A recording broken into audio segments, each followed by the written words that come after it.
Hello, this is Daniel Vayon with the Daniel Vayon Gazette Pod. This is my first official bonus video on Patreon. I realized about 5 minutes ago that I should take videos that have a strike on them, and when you upload them like you're doing a play-by-play, there should be no strikes on them. So first thing I'm gonna do is I'm gonna take a few videos from YouTube, put it on Patreon, take it off of YouTube. That way it will really be bonus. Now, what I wanted to do is share the story of this topic right here. Now, the story is is very simply this. I had recorded 4 or 5 short videos about how to prepare your character. Now the reason I stopped was to make sure that this didn't go live right away.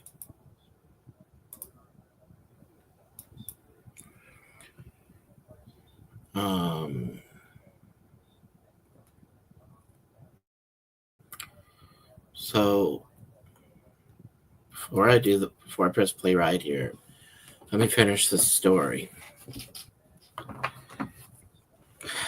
I have seen DVD documentary style, or should I say WWE documentary style DVDs, and even 1 or 2 TNA documentary style DVDs of their favorite star, not favorite, but some of their most popular stars. And when I would watch, like, for instance, one of my favorite DVD documentary style DVDs that I saw, that I still have in the house, is the original Monday Night Wars documentary DVD. They interviewed Jim Cornette, they interviewed Vince McMahon, Eric Bischoff, and even some of the stars themselves. And Cornette had shared how people like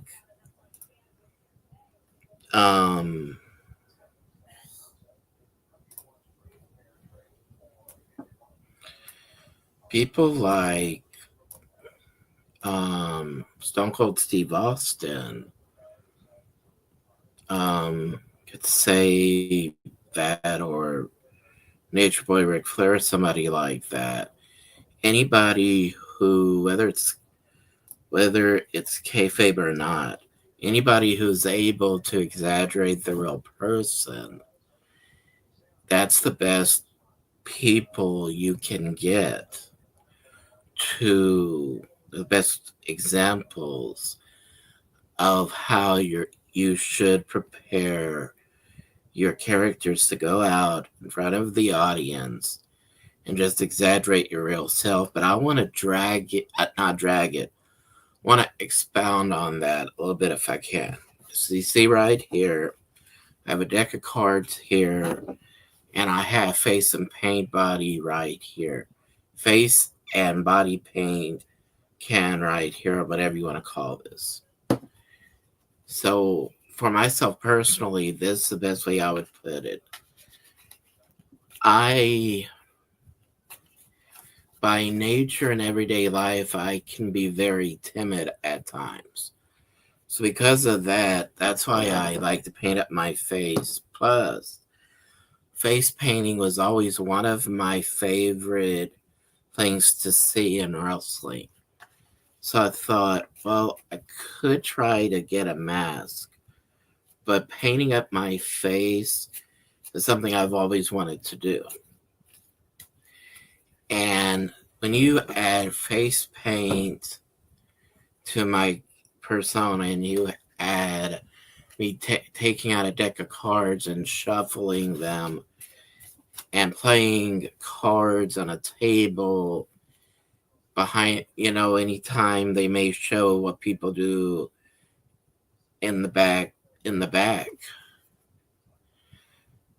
or anything like that, or anytime you see me look up words in a dictionary, that's all part of my personal, it's all part of the way I personally prepare my persona. But what I would do, and I'm going to share this in this video right here, I would just think of whatever makes you the way you are, and any way that you are not, but you would like to be if you could. I would find how you wish you could be, and I would act like that in my character, and the rest is right here on this video. Don't really remember what I said, so please excuse me if I repeated myself without remembering. Thank you, and here goes the video. Hello, welcome to this to the Daniel Leon Gazette pod video, where I wanted to share with y'all why I'm doing these short videos. And after I finished the 5th video, I just thought, why don't I do an entire episode about this? And I did say in the past that any bonus episode I do can be about anything, so I think this fits the bonus episode section. When you watch videos on wrestling, when you watch documentaries or you read about the history of the business, they would always talk about respecting the business, respecting the fans, respecting people that came before you and after you, being the very best you can be all the time. Even if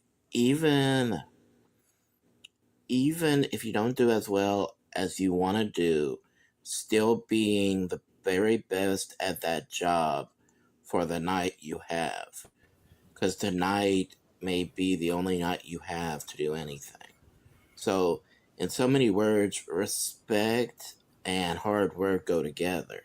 So, if you do not have enough respect to be attentive to people teaching you, how do you plan on showing respect to the people that are paying to see you? Now, of course, all these tips are all theory based from myself personally, but it's also from stories that I've watched throughout my life as a fan of wrestling. I don't plan on going to a training school with the attitude of I know it all, because I don't.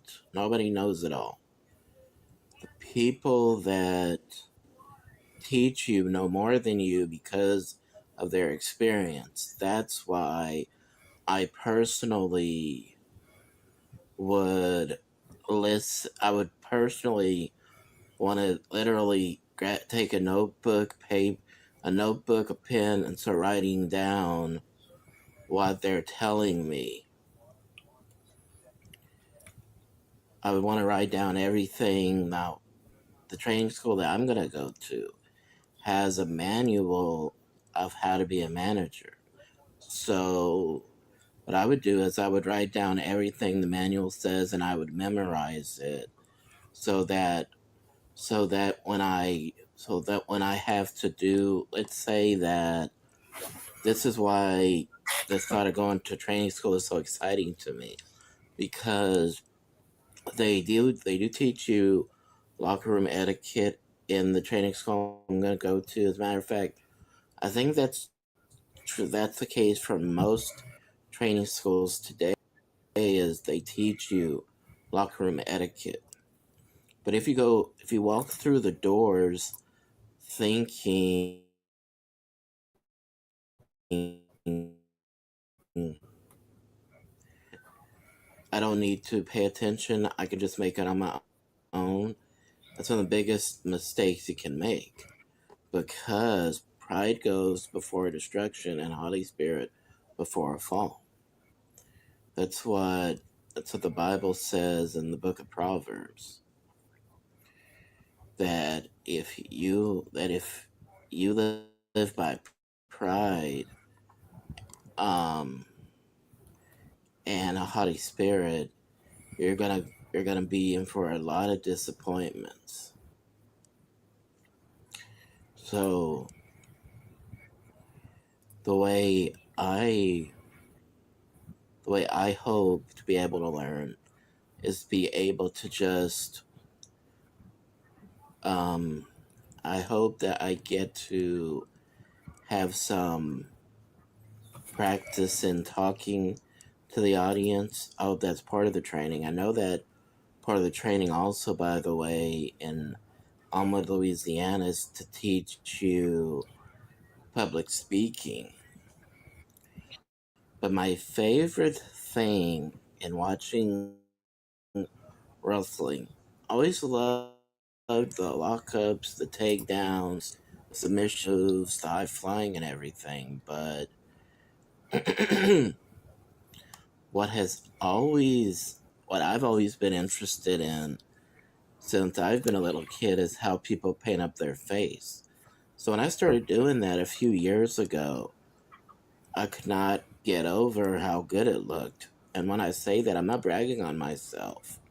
I was just amazed because I never thought I'd have an artistic ability in anything. So I'm not bragging on myself. I'm just amazed at how the very thing I like seeing in wrestling, I actually have an ability to do on a sketch pad. So I said, I had no idea I could do that.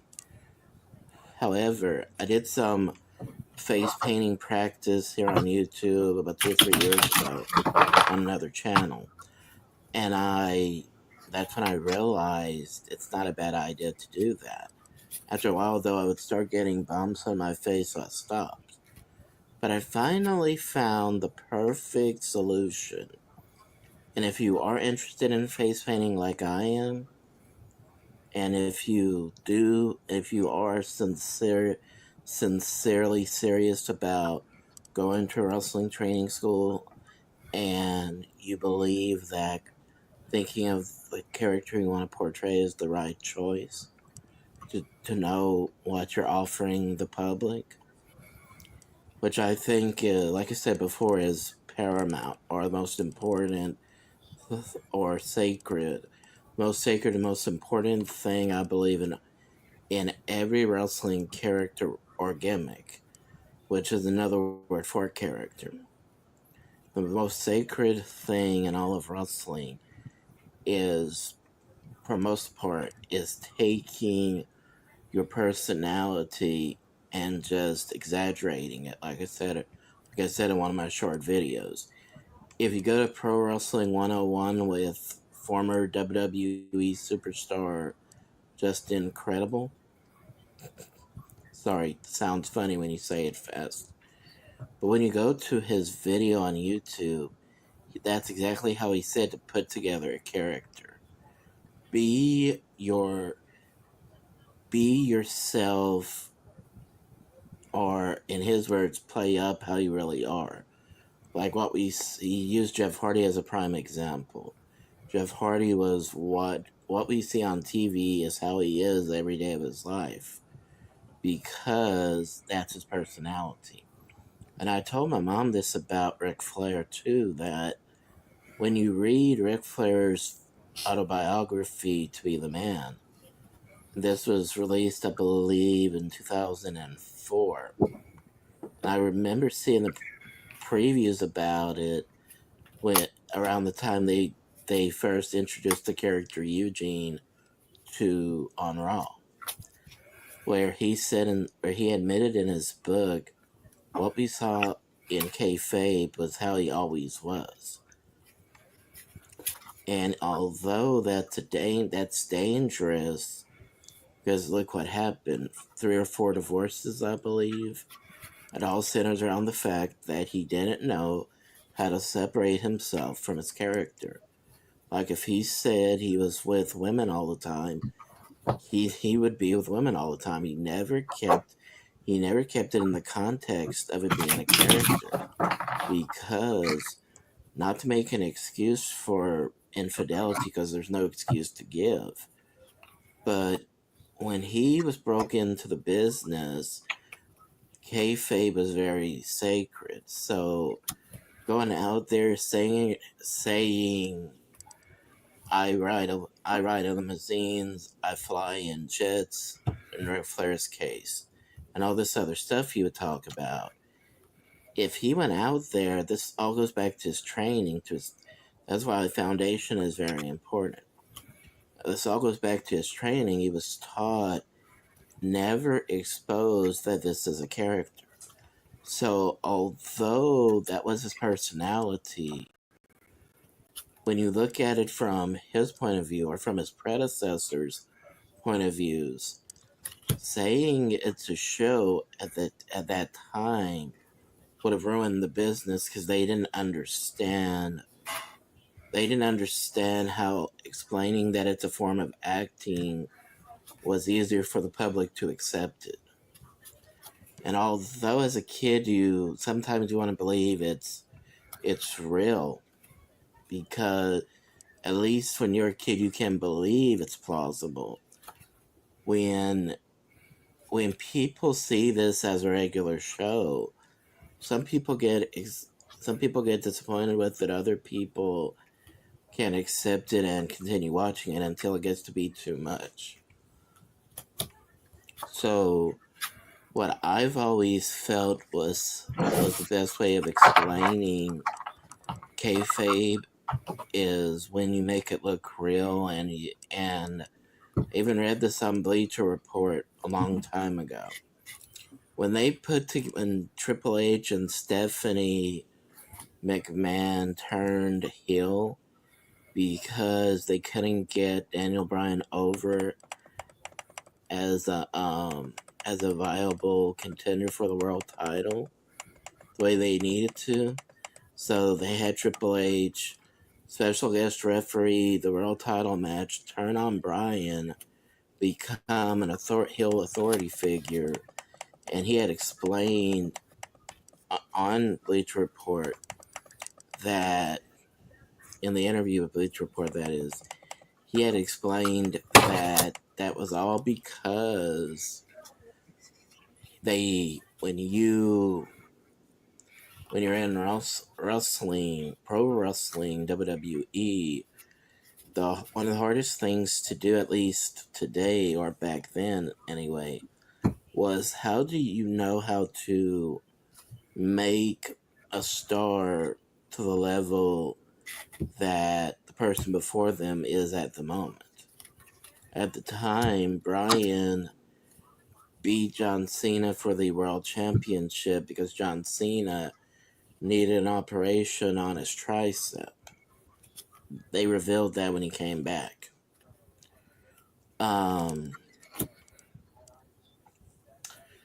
And when he had admitted, one of the first things he said was wrestling's a form of method acting, and that's the first time I heard of it, and I was like, so obviously method acting is that you base the acting off of reality. Now, although kayfabe does not really exist anymore, when you use realism in stories, that's what the fans want. And when you think about it in that manner of speaking, well, of course, being unpredictable is the key ingredient to keeping fans interested, because it looks more real when it's unpredictable. And when you take a script away and you're just like what they used to call in the old days, when you just book, don't write, you just book. This is who you go against. So I'm giving you the freedom of thinking of what to do to make people interested in the story.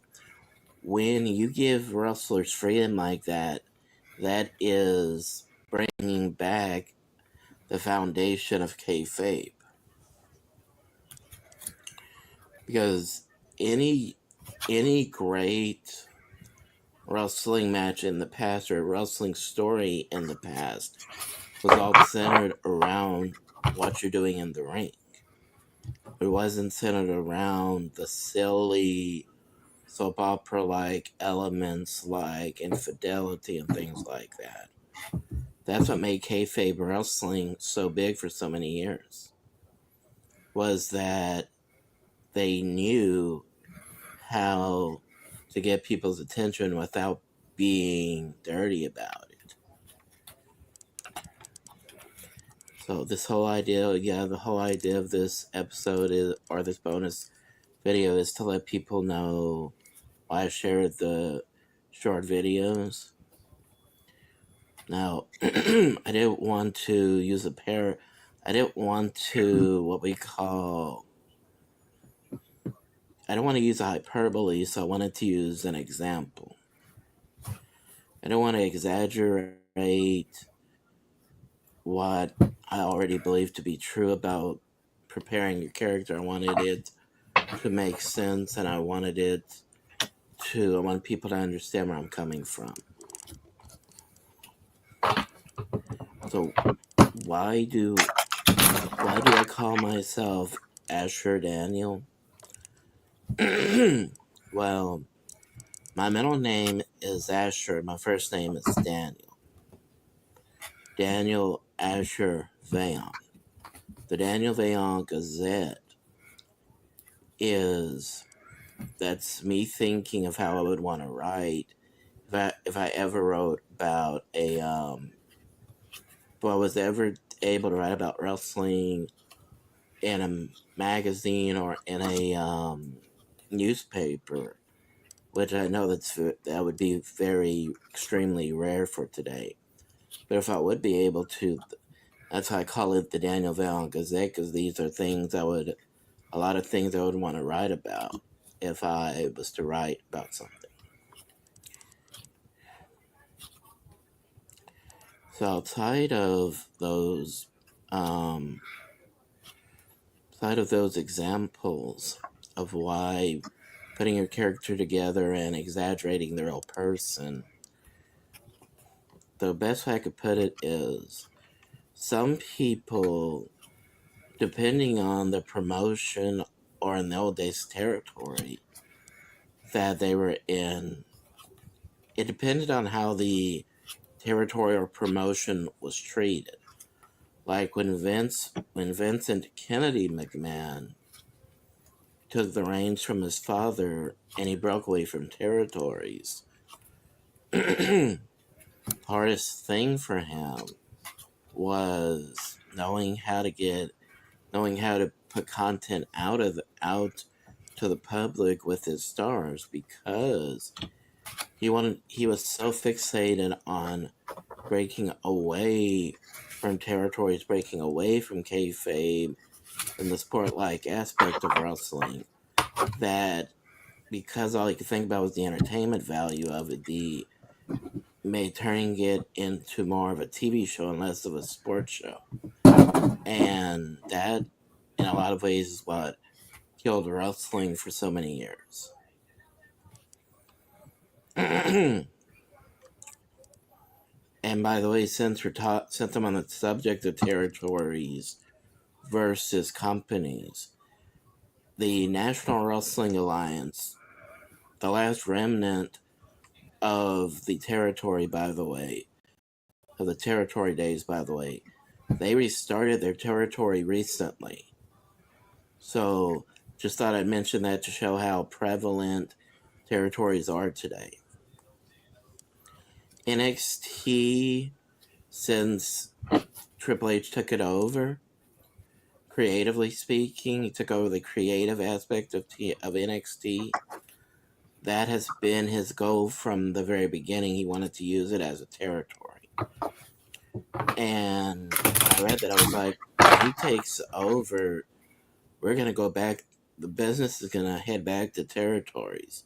I had no idea how far they were going to go with it until I saw the NWA start their territory about 2 or 3 years ago, covering 5 states at a time, which in the old days was the going rate, was the going number of states that territories would cover.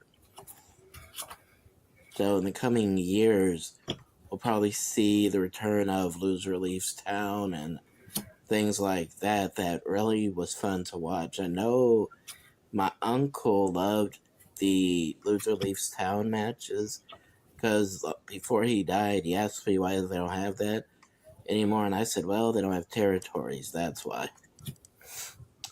Okay, Mom's about to pick me up, and I think I'm gonna go to the gym, and I don't really know how else to speak about this, but I will say this: tune in to my next short videos, as I will be uploading vignette ideas about how to present myself.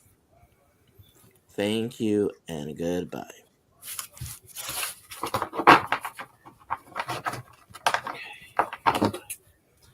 Thank you. Remove. Okay. Thank you again to StreamYard for allowing me to do this. Only it's a fun, but it's very important to upload it and to see it, to share things I may have not realized before. If there were steps to give, even though I think I pretty much gave about every step I could think of, but to be exact about it, one thing I would do is I would not only choose on a ring name, but I would choose, okay, what do you want your persona to be about?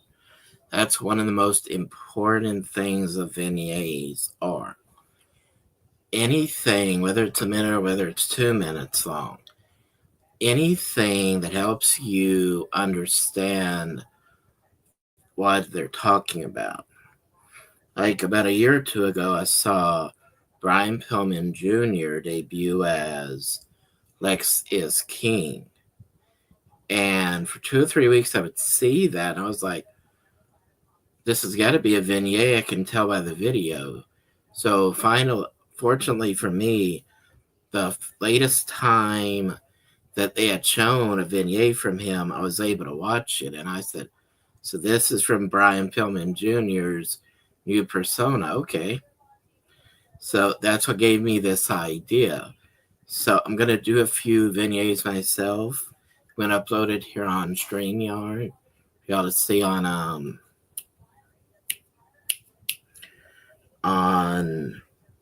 let me say, patreon.com. And I really thank y'all I really thank my subscribers. I'm almost at 2,000 subscribers, and I'm almost at